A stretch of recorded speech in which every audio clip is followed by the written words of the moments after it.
बहुत समय पहले जब धरती पर सभ्यताएं धीरे धीरे आकार ले रही थीं, भारत का उत्तर पश्चिमी भाग वीरान नहीं था, लेकिन वह आज जितना जागत भी नहीं था। तब दूर कहीं मध्य एशिया की घास की विशाल मैदानों में एक घुड़सवार जाति अपने नए घर की तलाश में थी। इन्हें हम आज आड़ी कहते हैं। नीली हवाएं चल रही थी।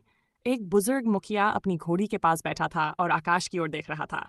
समय आ गया है, उसने कहा। हमें उस भूमि की ओर बढ़ना है जहां सूरज पहले उगता है। सिंधु नदी के पास जब पहली बार आर्यों ने डेरा डाला तो उन्होंने देखा उपजाऊ जमीन, नदी की कलकल और शांत जीवन। लेकिन साथ ही उन्होंने देखा यहाँ पहले से लोग रहते थे। ये थे द्रविड़।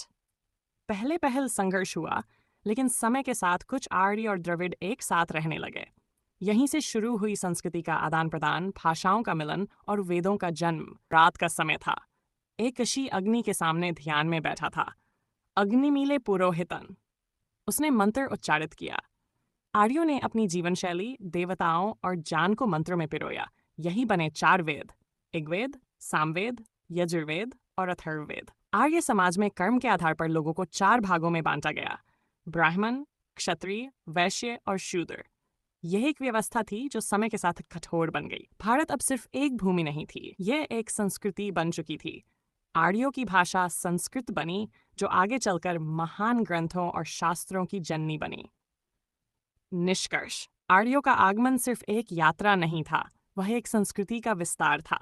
उन्होंने भारत को एक नई पहचान दी: विचारों, ज्ञान और विश्वासों की भूमि।